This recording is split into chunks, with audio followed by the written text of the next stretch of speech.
We have that. And I'm just going to start off with the first page. You can actually switch to the second page here. And my name is Mark Brooks. I'm with the Buttonville Flying Club, and we have a subgroup called the Friends of Pickering Airport. And that's our website there, pickeringairport.org. And for 12 years, we've been trying to advocate for a new airport in Pickering. And for all the appropriate reasons, you can tell, I'm an active pilot. I fly over top of your heads every single day. And I'm the guy that gets stuck with the lack of capacity and the shortfalls that we currently have with our current airports. The new airport in Pickering will be a transformational event. If you could just flip the page. So it's a critical element for development in the Eastern Toronto region, but also for our province and for our country. It has importance beyond just this city. It's important for all of us in Canada. The reason is we are part of a global economic world, a global economy of which aviation is the linchpin. And it is growing rapidly. Although we've had a glitch with COVID, we're now back. Right now, by value, a third of all goods and services in the world goes by air. Cannot be understated. And we're on our way in aviation to net zero carbon emissions. Next slide. Okay. What is an airport? Well, it's a port. It's a major economic engine. Anyone that's been in and out of Pearson understands that it produces hundreds of thousands of jobs. The same is going to be true for Pickering Airport. It's going to create tens of thousands of jobs. It's in the center of what is one of Canada's fastest growing regions, North America's fastest growing region, and it is critical that we provide local accessible aviation capacity to continue appropriate paced growth. Next page, please. Okay, so what are we expecting from a growth point of view? Well, we had a glitch with COVID, but we're back. By the end of this year, we'll be at 105%. We're already above in GA, utility, and cargo. We're already above 2019 levels. This shows us 90% year to date and climbing. And it shows the history of flights. So next page, please. Growth rate. The type of growth we currently have had historically at Pearson Airport, the national average, Pearson, and the difference. And you can see that our region, Pearson in particular, is growing far more rapidly than the national average. So not only are we looking forward at decades of growth in aviation, we're looking forward at decades of growth above the national average. Next slide, please. So here's what IATA is saying by the end of 2023. 105%. That's what we're looking at. So we fell off a cliff for a couple of years, but we're back. And I should point out, we fell off the cliff from a passenger point of view. As an active pilot, the exception of about 6 weeks at the beginning of the COVID session, I've been busy. So has everyone I know. We are now at maxed out from a pilot point of view, desperately looking for pilots. We're in the middle of a training crisis. We're in the middle of an aviation capacity crisis. Buttonville's hangars are full. Our flight schools are maxed out. And Oshawa, the city of Oshawa, is actually trying to get rid of a flight school to reduce noise and reduce their traffic movements.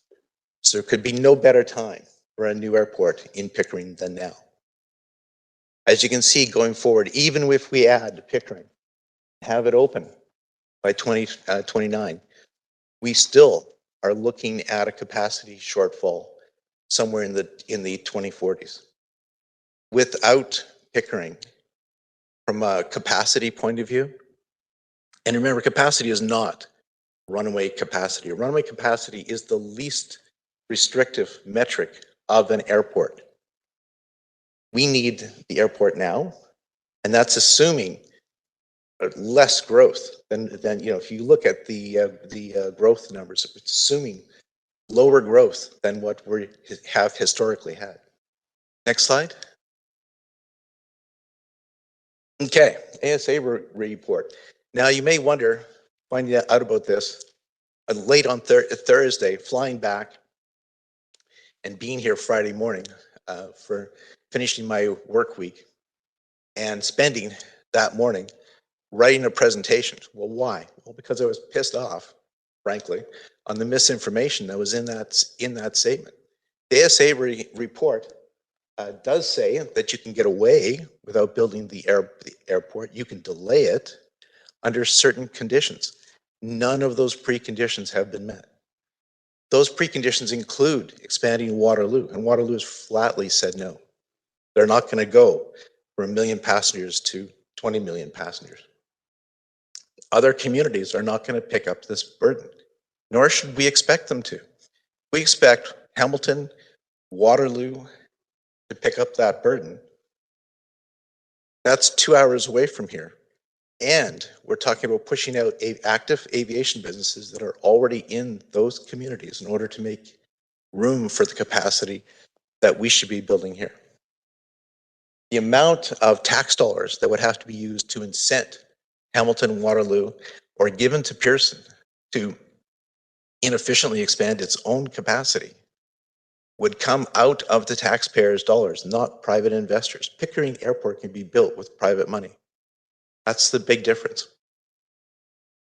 So from a capacity point of view, we need Pickering. That's what the ASA report says. The ASA report was a series of scenarios. And those scenarios are quite well thought out. It laid it out so that politicians could make a choice, gave them options if they wanted to give money to Pearson, force Waterloo or Hamilton. That's not going to happen. Mark Garneau has decided, and the new Minister of Transport, although they explored that, I'm sure they tried it, they said no. They were told no. Next slide. So there's a sound business case for Pickering Airport in the ASA. It's 100 pages of the ASA report, which is broken up into 4 parts, 3 major parts. One of those parts is a business case for a utility airport. And it shows that it's, but ultimately, you don't need that. What you need is an investor. Your investor is the business case. And there have been attempts to create private investors groups. Our own flying club tried to put one together. We were turned down. Build a complete airport of Buttonville size with private money. But that wasn't big. I understand it wasn't big enough. It was not what's on the table now, potentially. And so $100 million a year being produced from Buttonville Airport with, hundreds of jobs is nothing compared to what could be built in Pickering. Next slide. Okay, you're talking about $5 billion worth of land. That was probably one of the best investments the federal government has ever made from a commercial point of view. An airport, say a $16 million passenger per year airport, would produce tens of billions of dollars. It would produce $10 billion worth of revenue potentially. It could create thousands of jobs in 2 parts, the airport itself and the enterprise zone around the airport. So jobs, money, taxes. Next slide. Okay, what are we talking about from a tax rate point of view? Well, how about enough money to half your property tax rate? Assuming you spend it properly, of course. This is a huge amount of money that you would be generating from property taxes in the advanced enterprise zone around the airport. Even the airport built rate itself would produce $14 million. But if you have $250 million potentially of taxes on top of that, of which a third goes to the city, the rest would go to the region. So think what you could do with that money. You can start by lowering the residential tax rate, just a hint there. Okay, next slide. Travel by air in Canada is not inefficient. Right now, today, going from here to Vancouver is the most carbon efficient way if you go by air. You could hop onto a scooter and produce more carbon emissions than if you took a seat on an Airbus from an Air Canada Airbus. The ICAO emissions calculator in Air Canada itself will tell you that. Our rail system is a lot to be desired, and it should be improved. Pickering Airport should work together with high frequency rail, and together we can build towards a future of net zero carbon emissions. Mark, Yep. Mark, you've come to 10 minutes, so Okay. I need you to Next slide. conclude your observations. Yep. Okay, next slide. We'll just pass through this one. Okay, technology and science must win, and we're getting to net carbon zero. Next slide. Okay, we can get to net carbon zero with net carbon zero fuel and new technology. It's not over the horizons, it's on the island across the bay.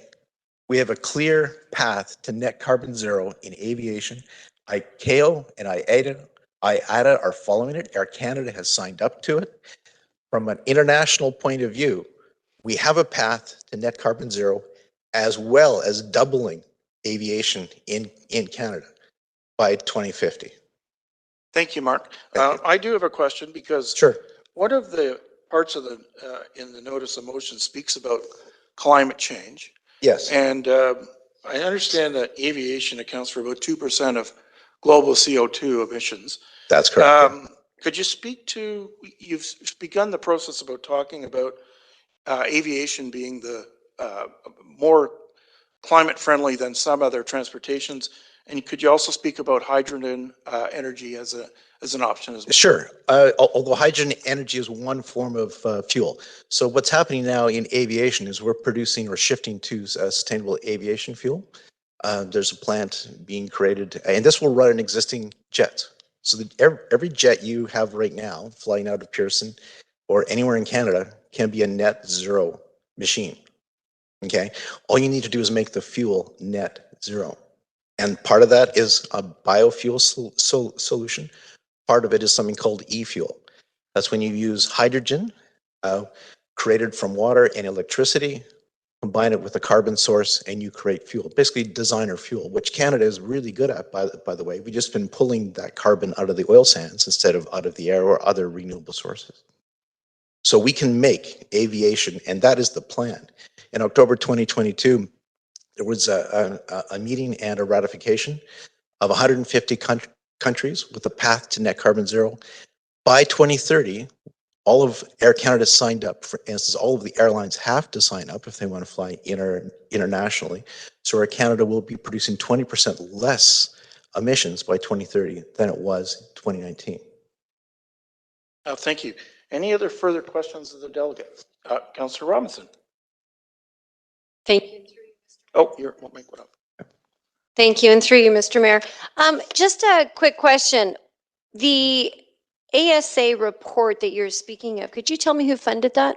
It was funded by the federal government. It was about over $1 billion, about $2 million, if I recall. And it was produced by KPMG and another company. And it was very well done. I actually agree with the conclusions. If you read the report properly and read the conclusions, unfortunately, people like to read into things, or in many cases, not read it at all and simply state what they would like it to mean. Thank you. No more questions. Thank you. Councillor Nagy. Hi. Hi. Couple questions for you. Sorry. Where did you say you live in Pickering? I live just west of Pickering now, but I have, have lived in the area since the 80s, and I work in Oshawa as well as at Buttonville. Okay, but you don't live in Pickering right at this moment? Not right now, Okay. no. How did you find out about the motion? I was just about to get onto a plane on Thursday afternoon, and I signed up for the city notification that it's an automatic agenda that's sent out, and I've been following the city and the airport for years. So, and I did as I always did. I had some time, so I read it, and I got really, I guess, upset would be the right word. So I signed up immediately at that point, and when I got back to Toronto, I put together the presentation that you just said. Where do you, sorry, thank you. Who do you fly with as an active pilot? Right now I'm teaching at Canadian Flyers out of Buttonville, so if anyone wants to learn to fly. And I also fly for Aviation Unlimited. I move some of their aircraft for them, as well as do demo flights. And I'm also a freelance. All right. And sorry, your graphs, what is the kind of the source, what is the source for a lot of this information, the graphs? Like, where did you pull the graphs from? Our club has been working on this topic for a decade. And as I said, originally the club, as back then I was president of the Flying Club back in 2010. And we proposed moving Buttonville in so many words and building it with private funding. And so since then, we have been on a monthly basis, sometimes a week. One of the club members, often myself, will post something on the need for the airport and aviation in general and our march to net zero. So this is, as you can imagine, inside a flying club, in a training environment, this is an active topic. You know, where are we going? What's our future? What's the growth like? And so this is just part of that information. And the source is pulled from multiple contributors. Most of them are club members. And, you know, occasionally we bring in speakers and whatnot, but we try and capture the information of what we've learned over the last decade. So it's up on that website, yeah. Just 110 postings over the years. So it's all, like, it's predominantly from a flying club? Well, you got to remember the flying club consists of commercial pilots, flight instructors, as well as private pilots. But yeah, I mean, and obviously we have a bias, okay, aviation bias. Which, I mean, fair, that is your lens, that's where you come from. Yeah. All right, thank you. Okay. Councillor Brenner. Thank you very much, Mr. Mayor. Thank you for your presentation and all the research you did. How are you funded? Well, the Flying Club has a membership, but all of the work on the website is volunteer. And it's like, I don't know, probably $200 a year to put the website up there. So we don't do any promotion. We don't produce any materials or anything like that. We are, you know, self-funded. The Flying Club, I think it's like right now, it's a $75 a year membership fee. Have you had any discussion with any City of Pickering officials prior to tonight's presentation? Yeah, well, we Other did. than the clerk's office? Oh, you mean about this particular one? No, about this particular item? No. About the airport resolution, notice of motion, anything? No. In fact, like I said, the first contact I had was with a gentleman called Andy. I still don't know who he was. A nice young man who helped me out. That's the clerk's office. They were doing their job and they do it well. I probably wasn't in the best mood, I must tell you. So that's. How many members do you have in your organization? Right now, active paying members, I believe, is around 200 this year. Any City of Pickering employees a member? Not to my knowledge, no. When you referenced the KPMG report and you also referenced, I guess there's the two reports that the motion that's before us tonight that the mover and seconder have presented. One of them references the KPMG, the other is the report that was done pre-KPMG. You're familiar with both those reports? I am. In fact, one of our latest articles is a history of all the reports done. And the vast majority of them, with a few, I mean, there's been very few that have been neutral. They've almost always said the airport's needed. The question is simply when. And can we, because there has been a build Pickering last approach from a political point of view, people are always looking to delay it, but no one has ever said we don't need it. Do you happen to know, or can you recall the statement in what do they refer to the federal government, the House? The House. House of Commons. In the House of Commons, there was a statement by the current minister regarding the federal airport lands, and that would have been probably very recent. Do you recall that statement? And do you recall whether or not the minister said that there was a business case, or did the minister say that that it would be reviewed in 2035? Unless he's building an airport for 2035. Unless he said something very recent, to the best of my knowledge, there's been no such statement. There has been, I know that there's been, off the cuff comments about the conflict going on between, I guess, Jennifer O'Connor and current Minister of Transport and the previous Minister of Transport. I don't know the details about those notes or those conversations. It's not my, and they have not made a public statement about that. Most the comments that came out or were released on the ASA report came from Jennifer O'Connell, and we did a Freedom of Information request and found out that she had only had the report for less than 2 hours when she released her analysis of that report. And she did not have any input at all from transport. That's according to the Freedom of Information request that we had a response to in 2021.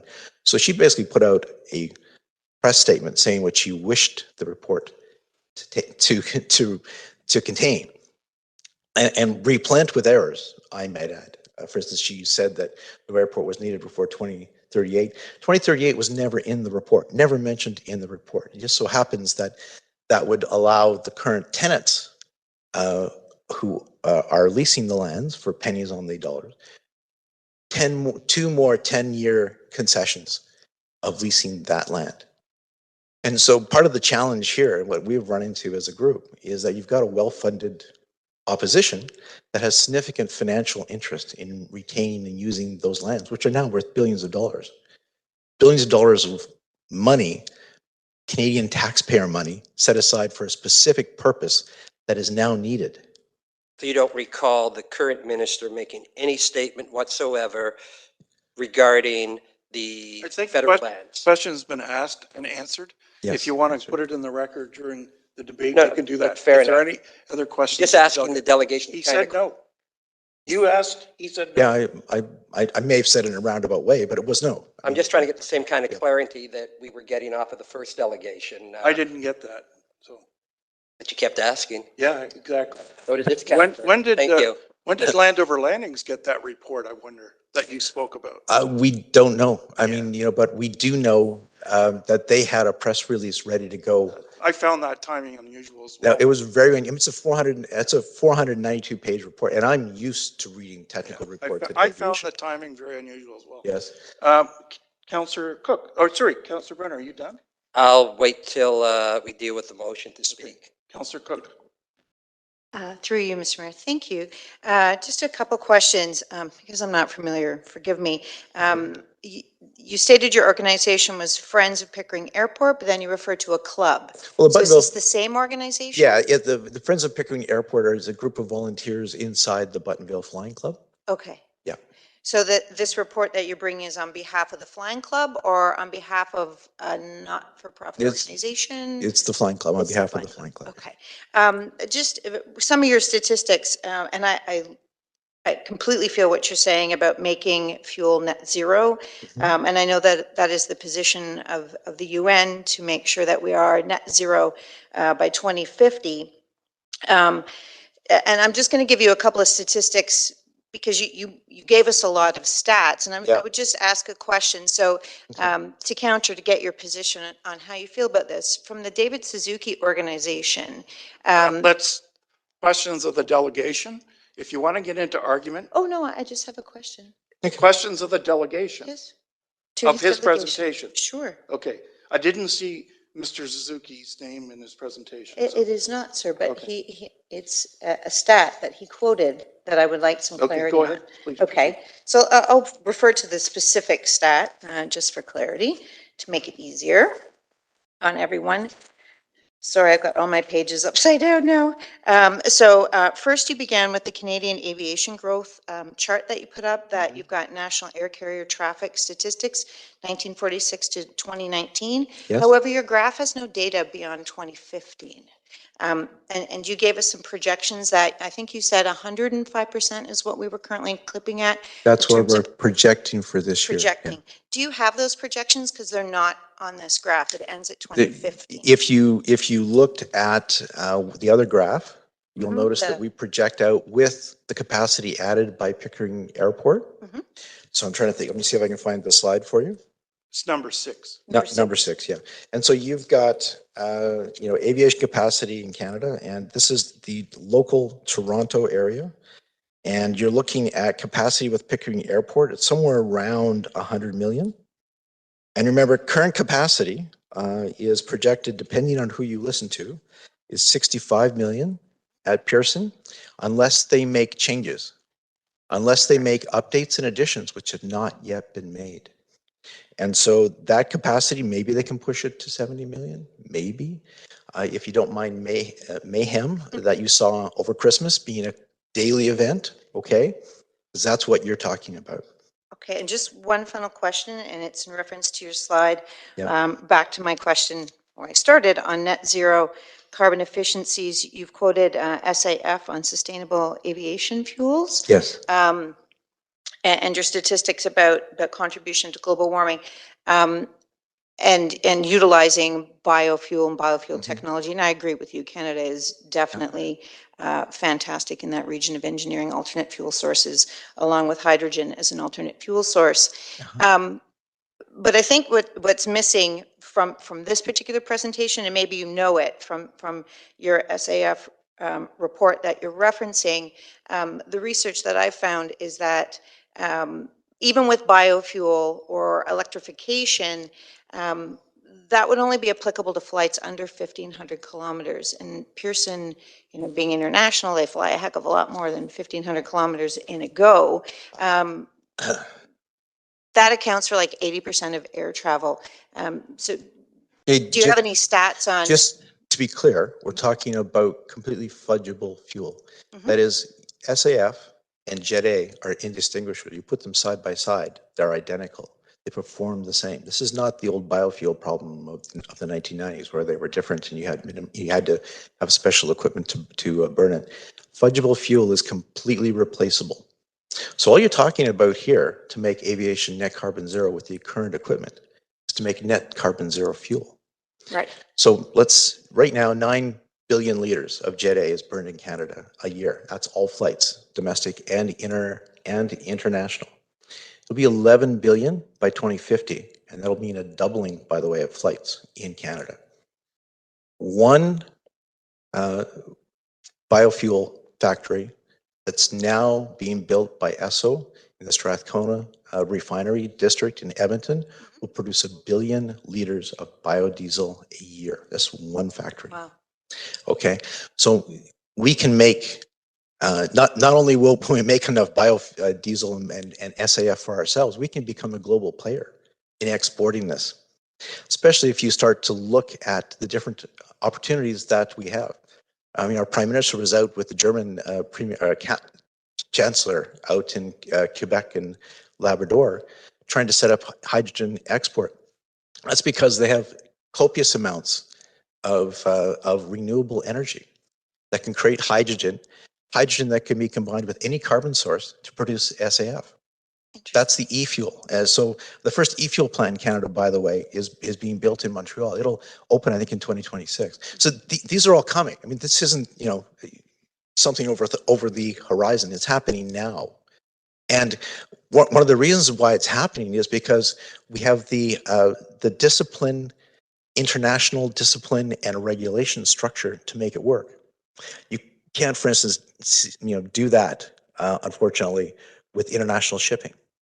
You could, but you can't because of the structure and the laws. But because aviation is so highly regulated, you can actually make net carbon zero aviation a thing a lot faster than they're planning to. But governments being what they are, and good governance being the goal of all governments, small incremental steps, paced at a time, make no mistakes, or if they are, they're small so you can back out. No big leaps of faith. That's why we need to keep building our aviation capacity. That's why we need to keep working towards a prosperous future for all, not just an anointed few that want to, lease land on the cheap. We need this airport for all of us. Right. Thank you. You're a font of information on biofuel, and we'll have to. Lots up on the site. Lots up on the fascinating. site too. I appreciate that. Thank you. Okay, thank you. One follow-up question, Councillor Robinson? Thank you, Mr. Mayor. Just quickly to what you were saying to Councillor Cook there about the hiccup at the airport during Christmas. Yeah. I missed that. What did you say it was caused by? Well, capacity is not just runway capacity. Capacity is people, it's a broken luggage belt, it's weather, okay? It's your ability for an airport to recover from weather. One of the capacity issues is not what's the maximum you can do all the time in perfect weather. You have to think weather like today, okay? When all of a sudden the number of flights you can land is halved because of the weather and because of the ground handling challenges and the staffing, whatever the issue might be. And then you have to have the capacity to catch up. You know, when the snow is cleared, when the snowstorm's over, do you have the capacity in the system to all of a sudden take twice as many planes in a short period of time? And by the way, you know, we're not standing here by ourselves dictating to all the other airports in the world, you know, hey, we're going to be an hour late, sorry. You know, that's not acceptable. Under in some airports, if you arrive 10 minutes late, you could be on final. They'll say, sorry, we're closed. Go to your alternate. Okay? 10 minutes late. That's all it takes. All of a sudden, you and your passengers are sitting, you know, 1,000 miles from where you wanted to be. So timing, being able to make your slot within 15 minutes, this is all critical. And we can't be the laggard. Unfortunately, we are. Pearson right now is the worst performing airport, not just in Canada, in North America, consistently. And that's not because it's badly managed. It's not. It's one of the best managed airports you could ever see. Those guys do amazing things within the limits of what they have. I had seen lots of newspaper clippings where they were also, where the ArriveCan app actually had a lot to do with a lot of the delays and whatnot. Do you find that would have been an issue? I mean, I'm sure there are many more issues for why planes aren't getting there on time, but I do understand that the ArriveCan app had a lot to do with the kerfuffle over Christmas. Well, whatever it might be, it could be a broken luggage belt. It could be a brief weather event. It could be an ArriveCan glitch. It could be a down server for an hour. It could be, you know, two ATC guys didn't show up on time. Whatever that is, there's a delay. There's momentary blip in the capacity. You now need the capacity to catch up. And that's why maxing out an airport before you build a new one is a really bad idea. Okay, especially because it's going to take us 10 years to build this airport. So we need to get started now because we've got the growth coming at us now. We've got a system already straining for capacity. In 2019, we were straining. It's going to get worse. Okay, and we don't have a lot of time. We need to get going now on the Indigenous issues, redo the environmental, which has been done, I understand that, as has the archaeological and Indigenous, but all that needs to be updated, and we need to get going. Thank you very much for answering that. Thank you, Mark, for your presentation. Thank you. We have 8 more presentations. Welcome, everybody.